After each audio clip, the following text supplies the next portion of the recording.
Eleanor Vance, or Ellie as everyone called her, loved dust. Not in a messy way, of course. She loved the kind of dust that settled on history, on forgotten objects, on stories waiting to be told. That's why at 20 years old she jumped at the chance to intern at the Graceland Archives in Memphis. Most people thought Graceland was just a mansion tour, the flashy jumpsuits, the gold records. But behind the scenes, tucked away in a climate-controlled building, was a treasure trove of Elvis Presley's life, cataloged and preserved by a small, dedicated team. Ellie wasn't what you'd call a superfan. Sure, she respected Elvis's talent, but she'd always been drawn more to the quiet behind-the-scenes stories, the kind that didn't make the headlines. She found herself more curious about the everyday life of the king, the parts that weren't choreographed for the stage. Her current project was mind-numbing.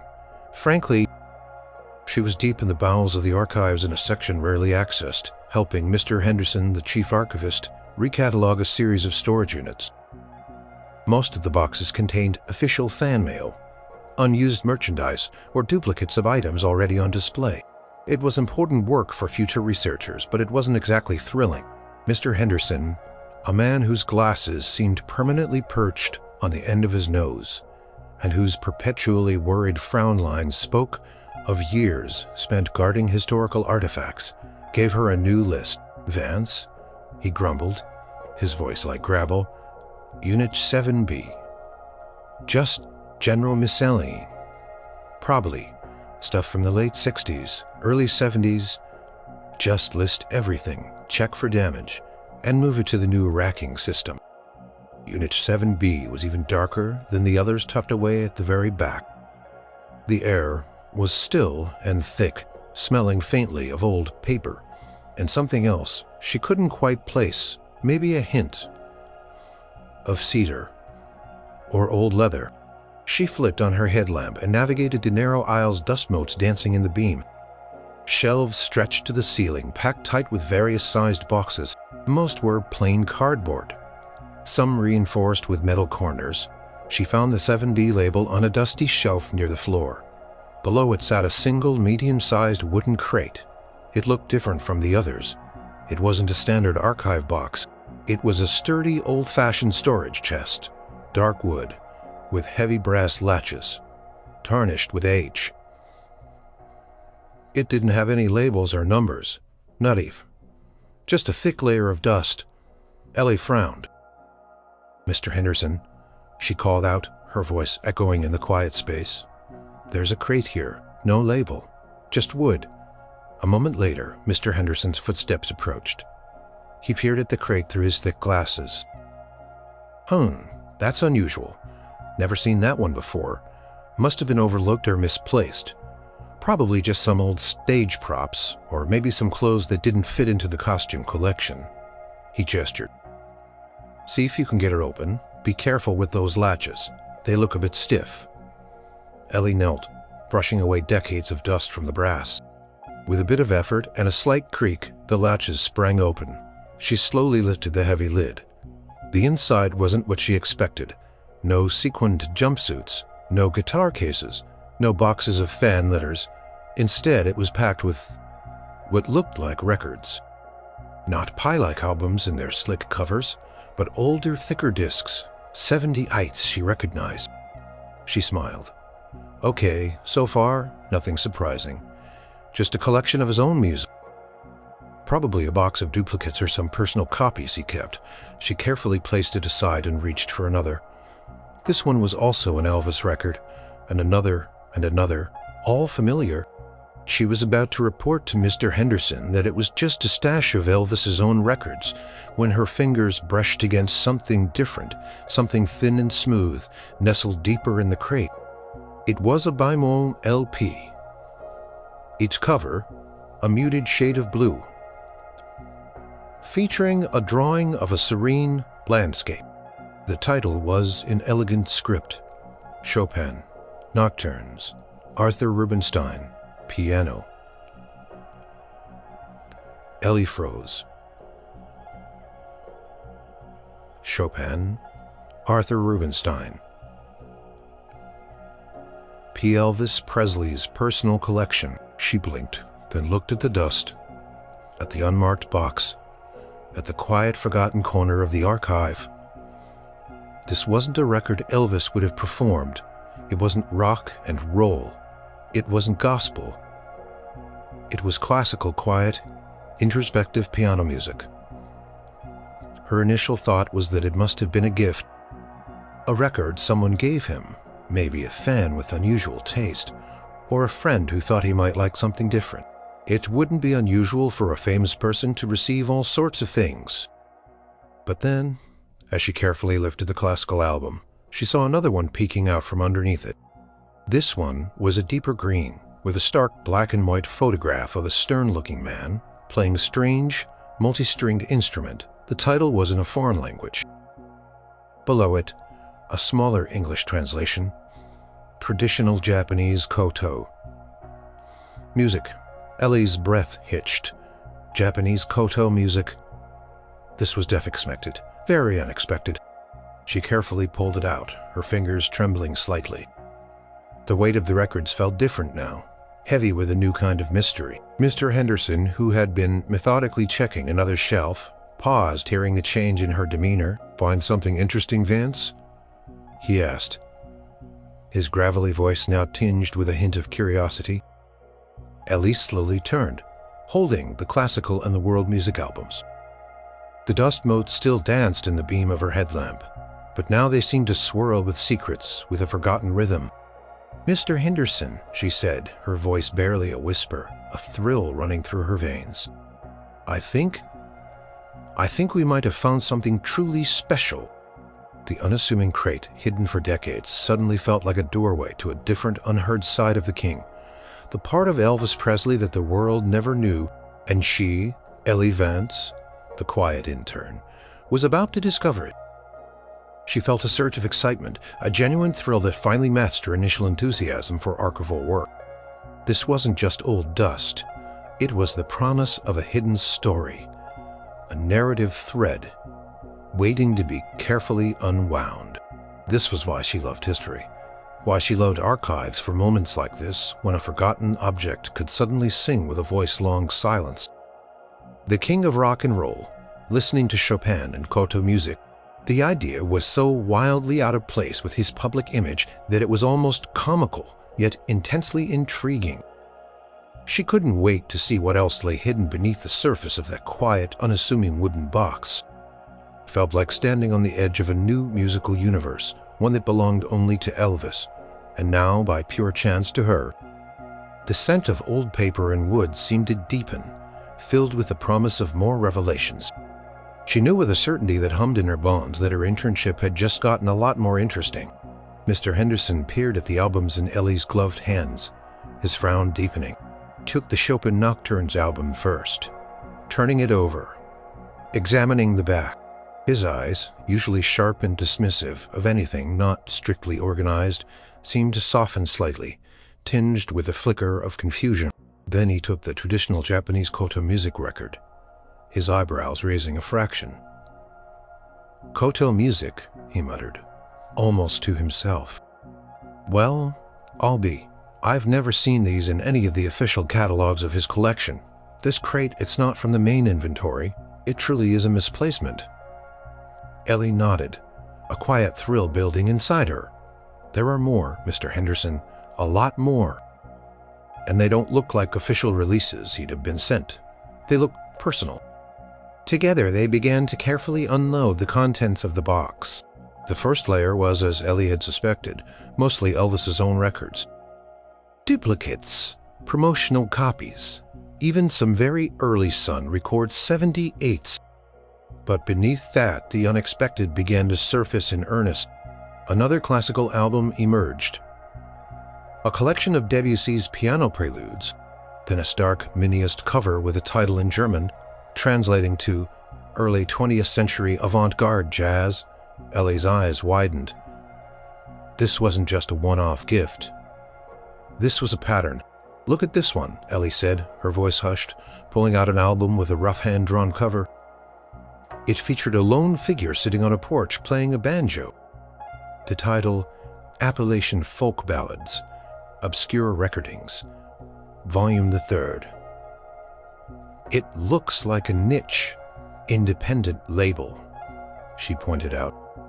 And this isn't the kind of folk music that was popular in the mainstream back then. This is deep cuts. Mr. Henderson carefully placed each record on a separate dust-free trolley Ellie had brought.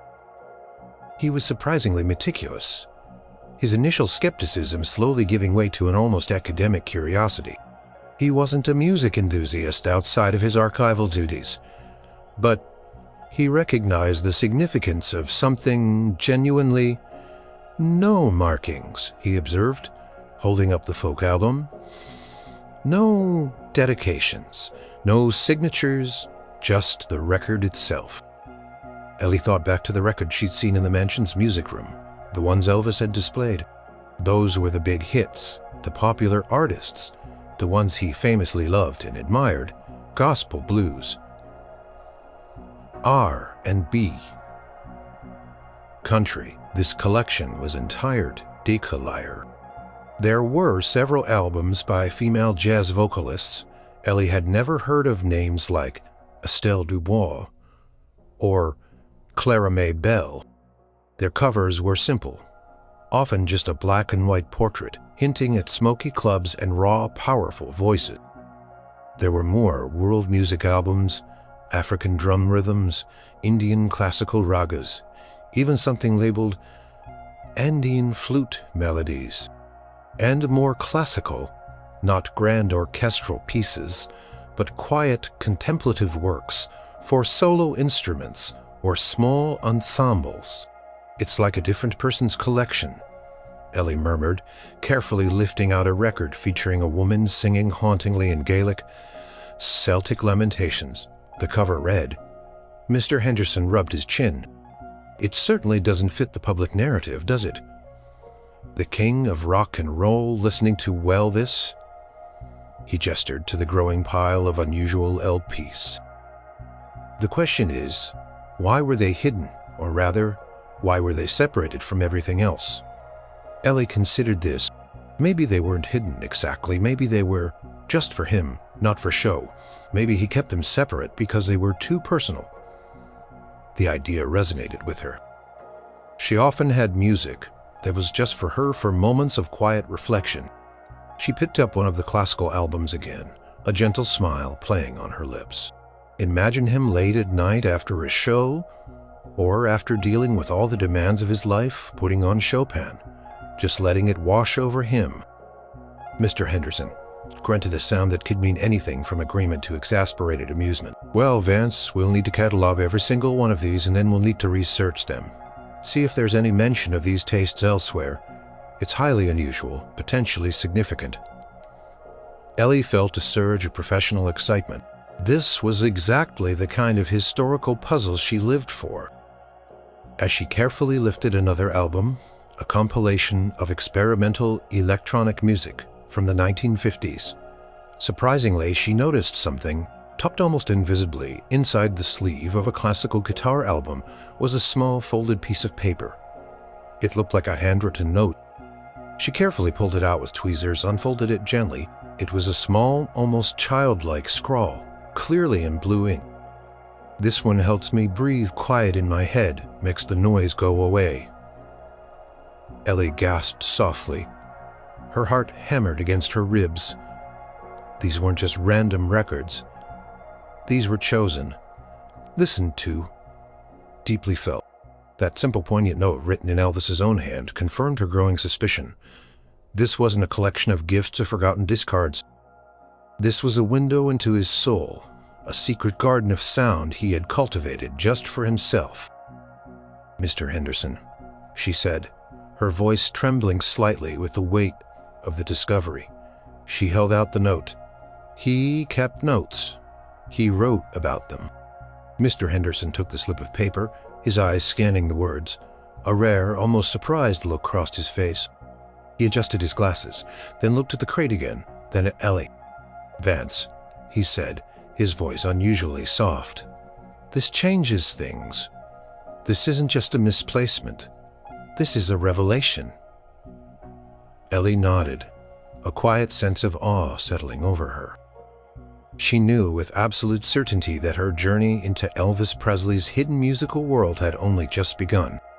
The dust, the old wood, the quiet archive, they had yielded a treasure far more precious than gold records. They had yielded a glimpse into the heart of a king.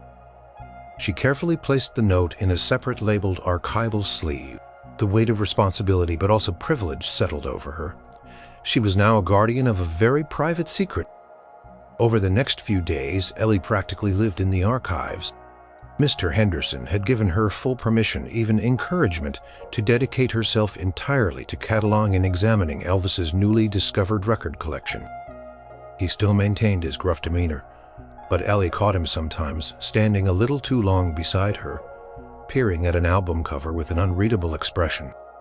He was just as curious as she was, perhaps even more so, though he'd never admit it.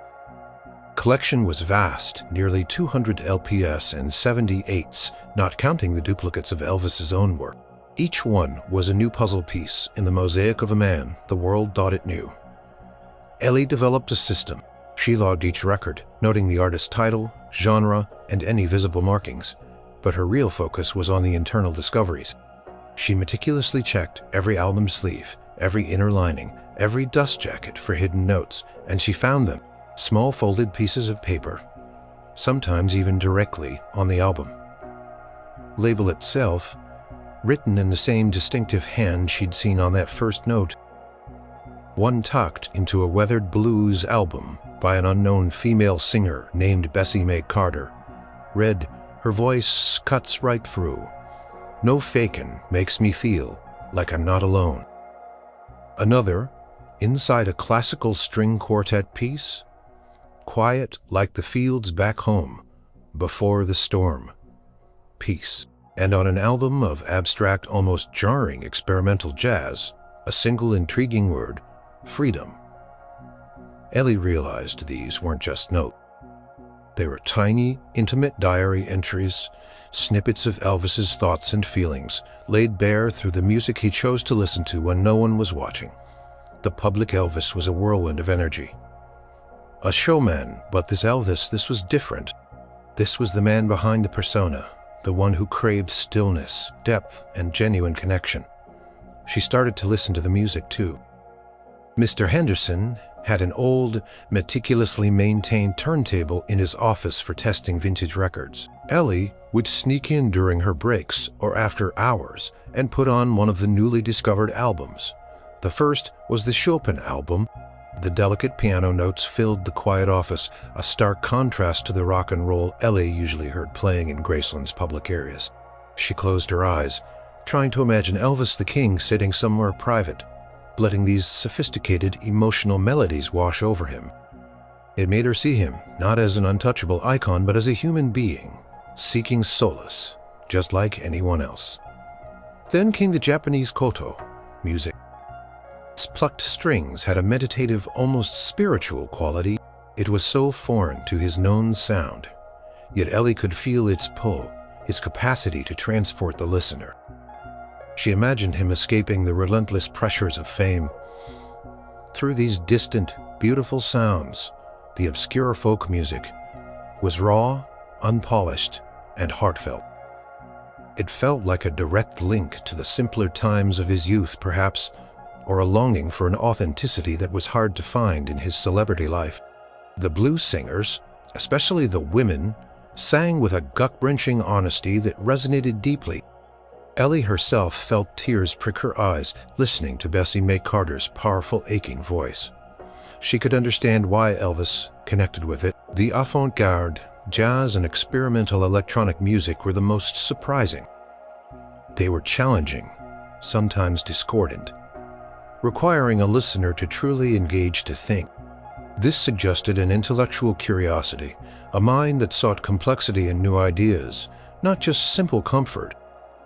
Elvis, the king of rock and roll, was also a deep listener, an explorer of sound.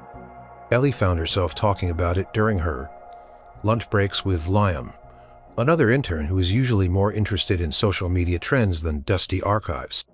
"You won't believe what I found today, Liam," she'd say, showing him a picture of a bizarre album cover Liam initially had just shrugged. Yeah, Elvis was a complex guy, probably just had these for research. But as Ellie described the handwritten notes, the depth of emotion Elvis expressed about these obscure pieces, Liam's skepticism began to crack. He really wrote notes inside them, like about his feelings. Yes, Ellie would exclaim. He wasn't just collecting them. He was listening, really listening. One afternoon, as Ellie was carefully cleaning the grooves of a rare 78 of a gospel choir from rural Louisiana, she found another note. This one was longer than the others, tucked inside the inner sleeve, almost like it was meant to be truly hidden. Sometimes I wish I could just disappear. Just be a voice like these folks. No lights, no crowds, no demands. Just the song. This music, it reminds me of where I came from, who I am, inside. Underneath it all. It's the truth. When everything else is a show. Ellie felt a profound sadness reading it, a quiet ache for the man who felt such pressure, such isolation, but also a deep connection. This was the heartwarming part of the discovery. It wasn't just about the music, it was about seeing a global icon as a vulnerable human being finding solace and identity in the most unexpected of places. It made her feel closer to him, not as a fan, but as a fellow human who understood the need for a private sanctuary, for moments of unvarnished truth. She carefully placed the note in its own archival sleeve, her hands gentle, respectful. She realized that her role wasn't just to catalog these records. It was to understand the silent language of a man's private world. And with every note, every unexpected melody, Elvis Presley was starting to reveal a surprising, beautiful, and deeply human symphony that had been unheard for far too long. The blues and jazz sections of Elvis's hidden collection were particularly intriguing for Ellie. While Elvis was famously influenced by African-American rhythm and blues, the artists in this secret stash were often far removed from the ones he publicly praised or covered. These were not the chart toppers of the era, but rather deep-cut artists, many of whom never achieved widespread recognition. Ellie found several albums by male blues artists who played in a raw, almost primitive style, their voices gravelly, their guitars sounding like extensions of their very souls. One such album, simply titled Field Holler Blue, featured recordings made in rural settings, echoing with the sounds of daily life in the American South. On the album's sleeve, Elvis had scrawled a single word: roots. It suggested a yearning for connection to something fundamental, something real. But it was the female vocalist that truly captivated Ellie. There were at least a dozen albums by women whose names she'd never encountered in any music history class. Artists like Ida Mae Washington, a husky-voiced jazz singer who seemed to pour her entire life story into every note, or Lena Sunshine Davis, whose blues felt like a slow-burning fire. Ellie slipped Lena Davis's album, Songs from the Roadhouse, onto the turntable in Mr. Henderson's office late one afternoon. Crackle of the needle on the binoc was a comforting sound. Then Lena's voice filled the room, smoky, world-weary, yet infused with an undeniable power. It wasn't technically perfect, but it was brimming with raw emotion, honesty, and a lived experience that resonated deeply. Ellie closed her eyes, imagining Elvis listening to this. She pictured him perhaps after a grueling recording session or a long night of performing, retreating to a quiet room, seeking out this unvarnished truth. His notes confirmed it. Tucked inside Lena Davis's album was a small slip of paper. She ain't trying to be nobody but herself. That's the real deal, no pretense. Just pure feeling. Wish I could sing like that sometimes. Just for me. Ellie felt a lump form in her throat. The words spoke volumes about the pressure Elvis must have felt, the burden of his public persona. He was constantly performing, constantly living up to an image. These records, these raw, unpolished voices, offered him a sanctuary of authenticity. They were a reminder of the simple, honest power of music, stripped of all the glitter and demands of superstardom. Mr. Henderson walked in, then holding a stack of file folders. He paused, listening to Lena Davis's voice. He rarely commented on the music itself, but today he lingered. "That's powerful," he admitted almost reluctantly. "Certainly not what you hear on the radio." Ellie opened her eyes. He felt it too. He wrote about how real these voices felt to him. She showed him the note. Mr. Henderson read it slowly, his gaze softening almost imperceptibly. So he found a kind of freedom in these recordings, he mused. A space to be himself, away from the spotlight. Ellie nodded. Exactly. It's like he was searching for something that reminded him of the purity of music before it became a product. One particular record stood out, drawing Ellie's attention for more than just its surprising genre. It was a '78 by a female blues pianist and singer named Whispering Sarah. The label was a small, independent one, and the sound quality was rough, as if recorded in a smoky club on a single microphone. Inside, Ellie found a small pressed flower, dried and faded, but still identifiable as a delicate blue forget-me-not. At the end was his usual signature on private notes. They always felt incredibly poignant, almost melancholic. Was Whispering Sarah a real person he knew, or just an artist whose music touched him deeply? The pressed flower suggested a personal connection, something beyond mere admiration for music. It felt like a memory. She carefully logged it, making a special note about the flower and the unique wording. It sparked a deeper mystery within the collection. Was this simply a hidden taste, or did some of these artists hold a special meaning for Elvis beyond their sound? Did they represent moments, or people, or feelings he couldn't express in his public life? The blues in this private collection wasn't just about rhythm and sorrow. It was about authenticity, about yearning, and perhaps about quiet personal memories that he cherished away from the world's gaze. Ellie found herself feeling a profound empathy. The image of the king alone, with his thoughts listening to a forgotten blues singer from a dusty '78, searching for truth and freedom in an echo of a person named Sarah, was far more compelling than any tabloid headline. It was human, and it was exactly the kind of story Ellie had always sought to uncover in the dust of history. This collection wasn't just about music. It was about the complex, often lonely heart of a legend. Among the classical blues and jazz albums, the World Music Collection was perhaps the most utterly unexpected. It wasn't just one or two token albums. There was a significant number of them, suggesting a genuine, deep-seated interest. These weren't easily found records in the '60s and '70s in America. Many would have required specialized import stores, or perhaps even a deliberate search through international contacts.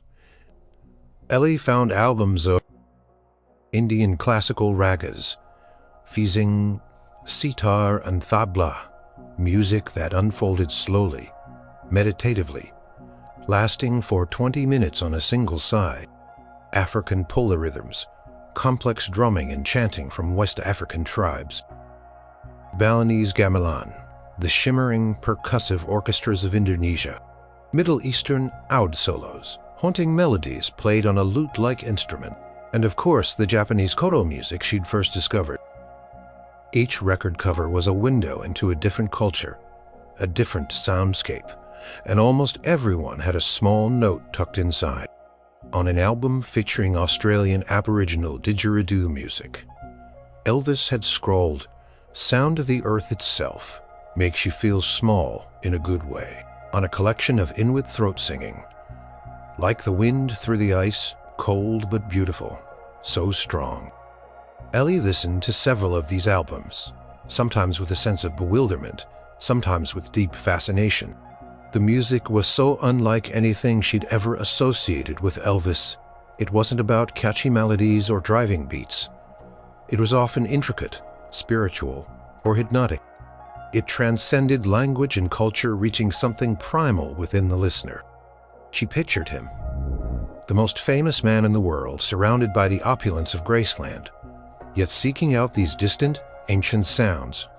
Why, was it curiosity, a desire for escape, a search for something profoundly different from the noise and demands of his public life? He was looking for peace. Ellie mused aloud to Mr. Henderson one morning, holding up an album of Tibetan chanting. Or maybe perspective.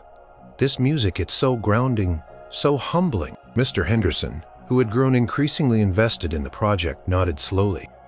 A man in his position constantly scrutinized, constantly praised.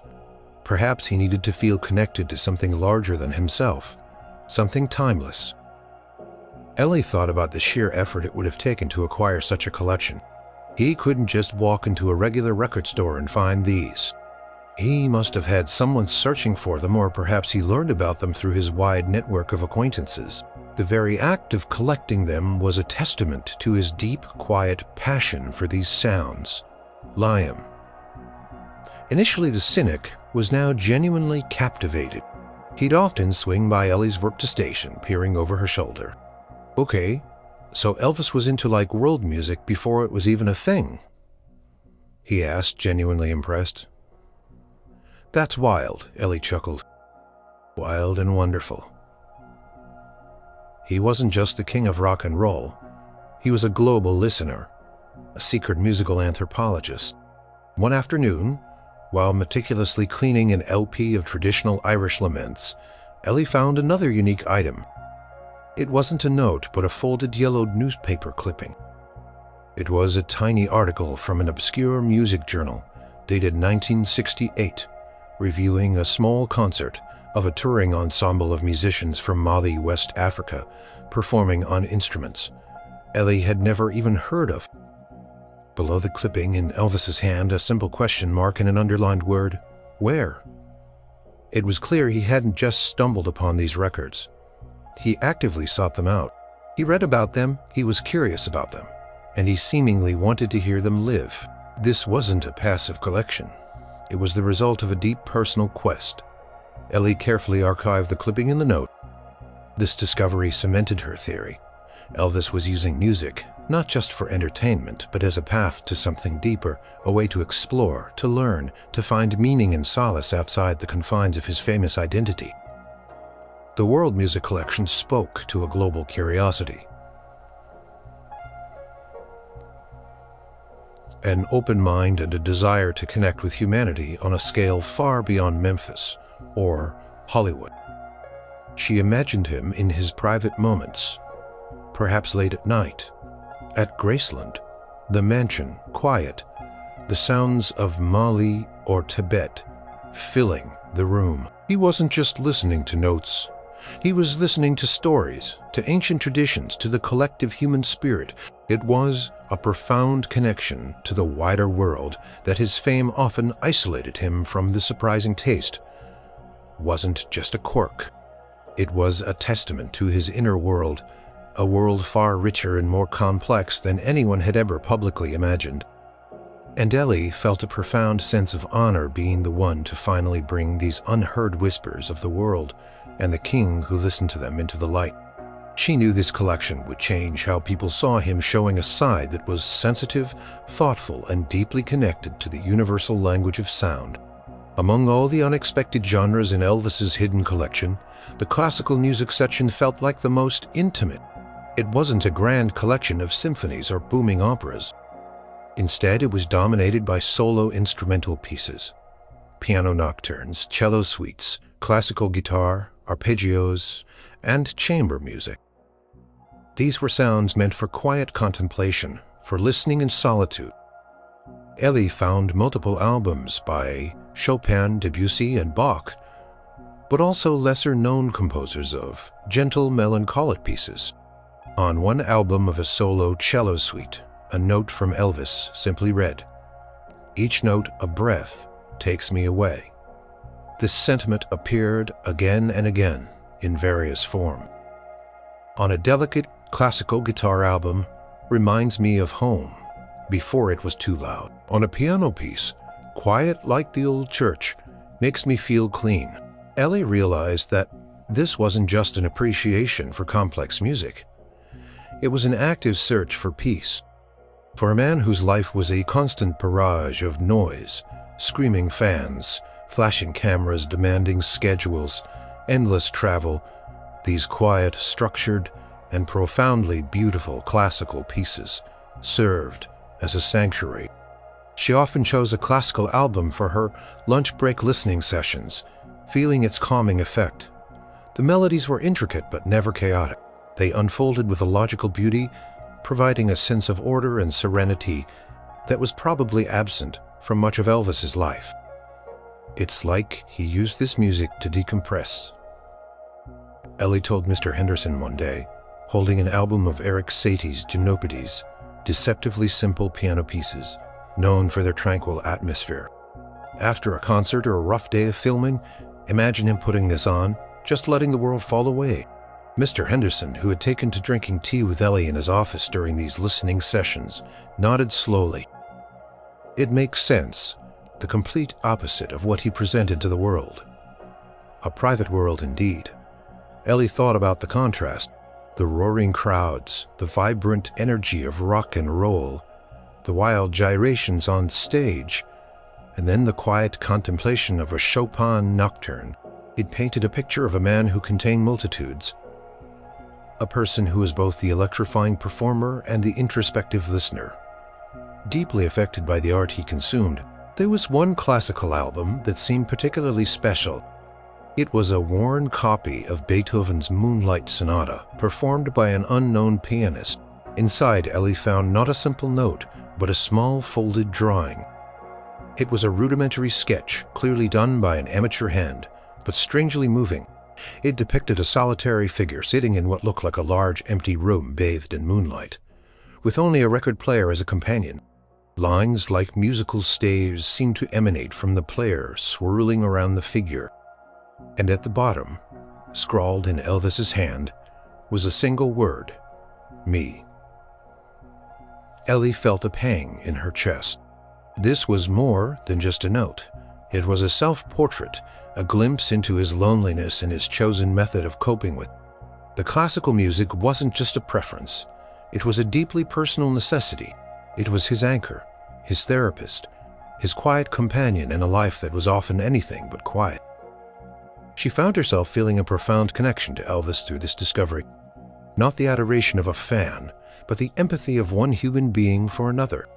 She imagined the immense pressure he must have lived under, the constant demands, the loss of privacy. And then she imagined him finding refuge in these pure, unadorned sounds. It made her see him as vulnerable, human, and incredibly relatable. He was looking for peace. Ellie murmured, her voice soft, holding the drawing. He was looking for himself in all that noise. Mr. Henderson took the drawing, his expression unreadable as he studied it. He was a man of facts and archibald precision.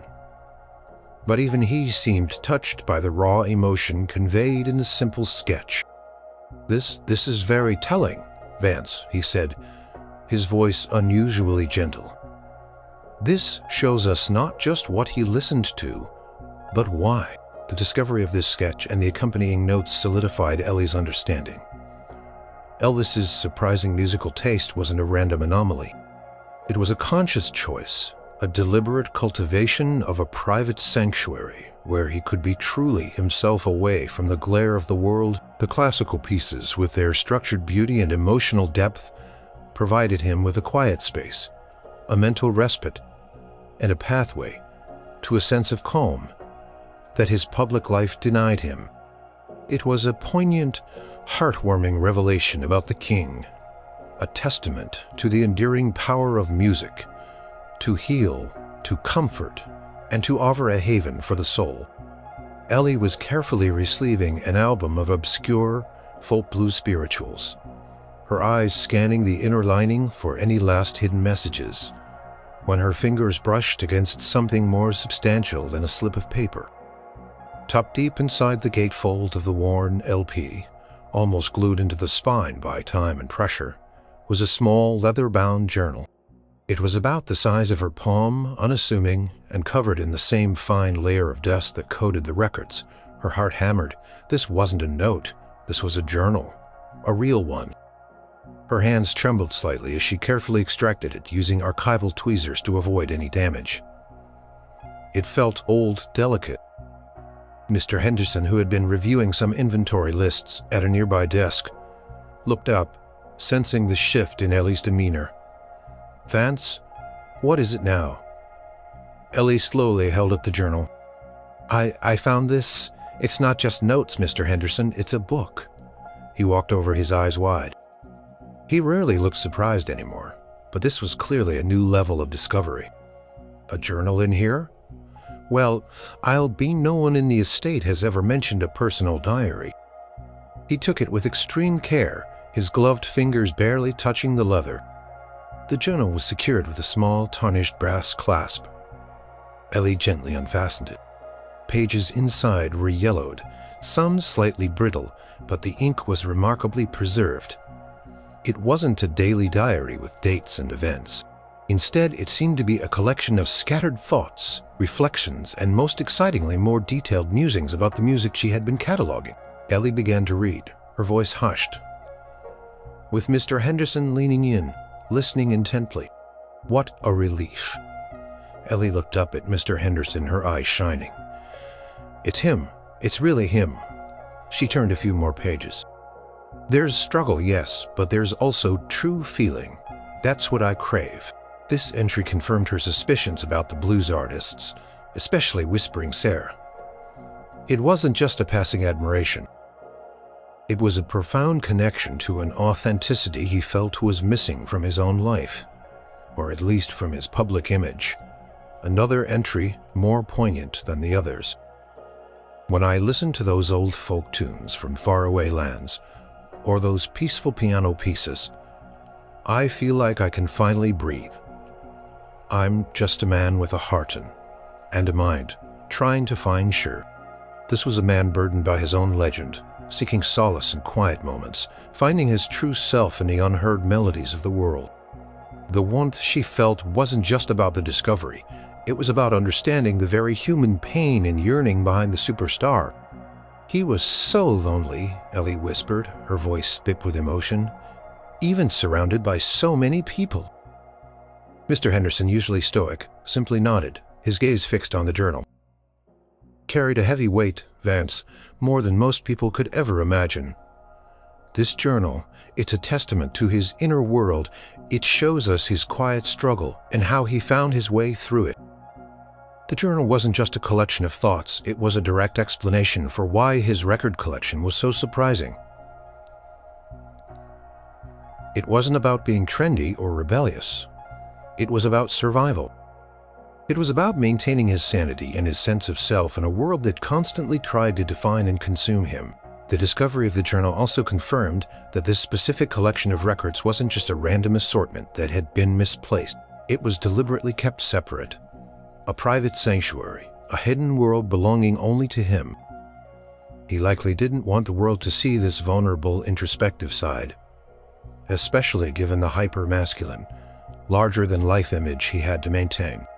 Ellie carefully closed the journal, her hands still trembling slightly. This was the core of the heartwarming story, not just the surprising music, but the reason behind it. It humanized Elvis in a way no biography or documentary ever could. It revealed a secret, sensitive soul finding comfort and truth in sounds that were far removed from the screaming crowds and flashing lights. She knew with absolute certainty that this discovery was important. It had the power to change perceptions, to add a profound layer of depth and understanding to the legend of Elvis Presley. And she felt an immense privilege to be the one to help share his secret symphony with the world. The discovery of Elvis's private journal, along with the extensive collection of his secret records, created a quiet buzz within the Graceland Archives. Mr. Henderson, now fully convinced of the collection's significance, immediately scheduled a meeting with the estate board, a group of professionals, including distant family members and business managers. She was just an intern. Presenting to the board felt like a monumental task, but Mr. Henderson, with an uncharacteristic twinkle in his eye, had insisted she be the one to lead the presentation. "You've lived and breathed this collection, Vance," he'd said. "You understand it better than anyone." The boardroom was austere, dominated by a long polished table and portraits of Elvis in various iconic poses. The board members, mostly older men and women in tailored suits, looked serious, almost wary. They were used to dealing with legal matters, merchandising, and public relations, not hidden musical tastes. Ellie took a deep breath. She had meticulously prepared. She brought a selection of the most surprising records: the Chopin, the Japanese Koto, the avant-garde jazz, the obscure blues. She had enlarged scans of Elvis's handwritten notes, and of course, carefully protected copies of pages from the journal. She began by explaining the initial discovery of the unmarked box, the vague cataloging. Then slowly she unveiled the contents. "At first, we thought it might be duplicates or gifts," she explained, her voice steadying as she warmed to her topic. "But as we delved deeper, and especially after finding these notes and this journal," she picked up the small leather book. A different picture of Elvis Presley began to emerge. She presented the albums one by one, explaining their significance. "This is Chopin, a classical composer. Elvis's notes indicate he listened to this for peace, to quiet his mind." She showed the enlarged note. "Quiet in my head makes the noise go away." A few board members exchanged glances, skepticism still visible. One, a man named Mr. Albright, cleared his throat. "With all due respect, Ms. Vance, it's not uncommon for famous individuals to receive all sorts of gifts and notes." "Well, they could be anything." Ellie anticipated this. "Indeed, Mr. Albright, but the sheer volume, the consistency of the notes, and especially the context provided by this journal, it paints a different picture." She opened the journal to a page. She had marked this entry, for instance, from October 1971. Elvis writes, and I quote, "Sometimes I feel like a cage. A gilded cage, maybe, but still a cage. This music, it's my secret friend, my true companion." A hush fell over the room. The words, direct from Elvis, resonated with a profound sadness and vulnerability. It wasn't just a musical preference, it was a coping mechanism, a deep personal need. Ellie continued, explaining how the world music showed his global curiosity. The obscure blues artists revealed his yearning for authenticity, and the classical pieces his search for solace. She shared the drawing he made of himself, alone with the music, illustrating his private sanctuary. It shows his struggle, his longing for peace, and his profound connection to the universal language of sound. Mr. Henderson, standing by her side, added his own authoritative voice. "In all my years in archives, I have never seen a collection so intimately tied to the emotional landscape. Its owner, this isn't just a discovery. It's a revelation. It could profoundly change the public's understanding of Elvis Presley, adding depth and humanity to his legendary image." The room was silent for a long moment. Then Mrs. Dubois, a wise-looking woman who had been with the estate for decades, spoke, her voice soft but firm. This is truly remarkable. It gives us a window into his soul that we've never had before. It makes him more real." The other board members began to murmur, their initial skepticism replaced by a sense of awe and genuine interest. They realized the potential. This wasn't just a quirky anecdote. It was a way to connect Elvis to a new generation, to show his complexity and his humanity. After much discussion, the board came to a unanimous decision. Mr. Albright said, a new respect in his tone. "We agree, this collection is too important to keep hidden.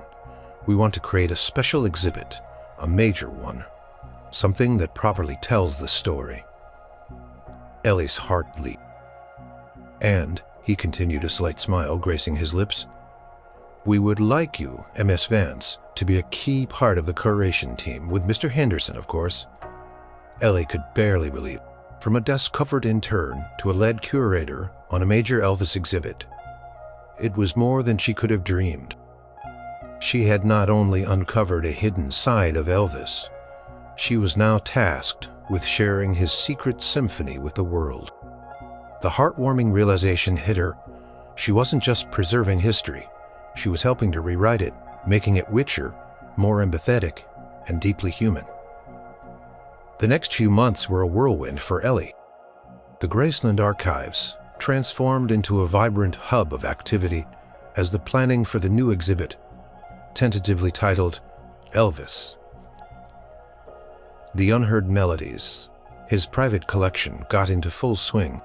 Ellie worked alongside experienced exhibit designers, historians, and conservators, learning something new every single day. Her primary role was to select the key records, notes, and journal entries that would best tell Elvis's story.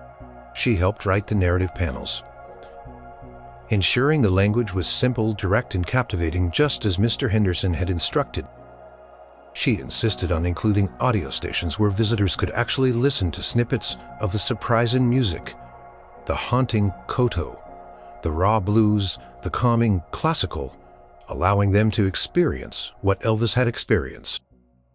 They designed the exhibit space to feel intimate, almost like a private listening room. Dim lighting, comfortable benches, and careful displays of the records, each accompanied by its corresponding note from Elvis. The journal was displayed under special glass, open to some of the most poignant entries, with large readable transcripts beside it. Liam, her fellow intern, had been reassigned to help with public relations for the exhibit. He often popped into the exhibit space, now almost complete, marveling at the transformation. "This is incredible, Ellie," he said one day, his usual cynicism completely gone. "Who knew Elvis was so deep?" Ellie smiled. "That's the whole point, isn't it? To show the person behind the icon." The media buzz started weeks before the opening. News outlets picked up on the story of the secret record collection and the hidden journal. Headlines ranged from sensational to genuinely intrigued. Some skeptical voices questioned the authenticity, but Mr. Henderson, with the full backing of the estate, provided irrefutable evidence. The public was buzzing. Everyone thought they knew Elvis Presley, but this was a revelation. Finally, the day of the grand opening arrived. Ellie, dressed in her best business attire, felt a nervous flutter in her stomach. Graceland was packed. Journalists from around the world, music critics, and thousands of Elvis fans, young and old, lined up, eager to be among the first to witness this unprecedented glimpse into the King's private world. Mr. Henderson gave a brief, dignified speech emphasizing the exhibit's purpose, to deepen understanding and appreciation for Elvis's complex humanity. Then the doors opened. Ellie stood near the entrance, observing the crowd. People walked slowly through the exhibit, their expressions a mixture of curiosity, surprise, and quiet contemplation. She saw fans wipe away tears as they read Elvis's heartfelt journal, entries about loneliness and the search for peace. She saw young people unfamiliar with the classical or world music stand for minutes at the listening stations, headphones on their faces registering a blend of confusion and fascination. A woman, perhaps in her 60s, stood for a long time in front of the display of the Whispering Sarah blues record, with the note about Sarah and the pressed "Forget-Me-Not." Ellie saw her mouth move, as if speaking to herself, and then she reached out a hand, almost touching the glass, a look of profound understanding on her face. Ellie watched as people connected with this new, more vulnerable Elvis. The initial surprise at his tastes quickly gave way to empathy and admiration for the man who found solace and truth in such unexpected corners of the musical world. The exhibit wasn't just about records. It was about the universal human need for sanctuary, for authenticity, and for connection, even for a global superstar. Prominent music critic, known for his harsh reviews, approached Ellie and Mrs. Vance. He said, his voice unusually soft, This is truly remarkable. I came here skeptical, but you've managed to peel back a layer of the legend. You've shown us the heart of the King. This changes everything." Ellie felt a profound sense of accomplishment, a warmth spreading to her chest. It wasn't just a job well done. It was a deeply personal victory. She had been instrumental in telling a story that had been hidden for decades, a story that brought a new kind of humanity to an icon. King, through his private collection, was finally able to speak his truth, his unheard melodies now echoing through the halls of Graceland, touching hearts and reshaping his legacy. Ellie knew this exhibit would be just the beginning. The Elvis, the Unheard Melodies exhibit was an unprecedented success. It captivated audiences in Memphis, then toured major cities across the country, and even internationally. Music historians revisited their understanding of Elvis Presley, incorporating this new dimension into their research. Documentaries were made, books were written, and a new wave of appreciation for the complexity of Elvis's inner world swept through the public. He was no longer just the hip-shaking king. He was also the sensitive, introspective man who found solace in Chopin and sought truth in obscure blues. Ellie Vance, the quiet intern, found herself unexpectedly in the spotlight. She was invited to give lectures, participate in panel discussions, and was offered a permanent, significant role at the Graceland Archives. She chose to specialize in personal collections, feeling a deep connection to the untold stories held within forgotten objects. Years passed. Ellie continued her work, unearthing other fascinating tidbits of history, but the Elvis collection remained special to her. It had been her first major discovery, the one that taught her the most profound lesson about history and humanity. She often thought about Elvis, not as the larger-than-life figure, but as the man who drew a picture of himself sitting alone in a room, listening to quiet music. She understood his yearning for authenticity, for peace, for connection to something real. His private collection was more than just a list of unexpected genres. It was a testament to the fact that even the most public figures have rich, complex inner lives, secret gardens of thought and emotion that nourish their souls. One quiet evening after a long day at the archives, Ellie found herself back in Mr. Henderson's office. The old turntable was still there. Mr. Henderson had retired a few years prior, passing the torch of chief archivist to a younger, equally dedicated colleague. But the office, with its smell of old paper and the soft glow of the desk lamp, still felt like a sanctuary. Ellie carefully selected an album from her personal collection, a Paimok reissue of the traditional Japanese Koto music album, inspired by Elvis's original. She carefully placed it on the turntable, lowered the needle, and closed her eyes as the delicate, resonant plucking sounds filled the quiet room. The music had a different meaning for her now. It wasn't just beautiful, it was a bridge. A bridge across time connecting her to Elvis Presley, the man, not just the myth. She thought about his handwritten note. Sound of the earth itself makes you feel small in a good way. She reflected on how this discovery had changed her own perspective on life. It had taught her to look beyond the surface, to seek out the hidden depths in people, in stories, in music. Everyone, she realized, had their own unheard melodies, their own secret sources of comfort and inspiration. The world was full of surprising harmonies if you just knew where to listen. The legacy of Elvis Presley the King was now richer, more nuanced. He was still the ground-reigning rock and roll icon, but he was also a symbol of introspection, of the quiet strength found in vulnerability. He taught the world that sensitivity and strength were not opposites, and that true passion often existed beyond the public gaze. Ellie smiled, feeling a profound sense of peace. Koto music continued to play, its notes flowing like a gentle river. She knew that Elvis's secret symphony would continue to echo, inspiring people to look deeper, listen closer, and appreciate the unexpected beauty in the world and in themselves. And in that quiet moment, surrounded by the echoes of a king's private world, Ellie knew that she, the quiet intern who loved dust and hidden stories, had found her true calling. Guided by the silent, surprising melodies of Elvis Presley, the king was still teaching even decades after his reign.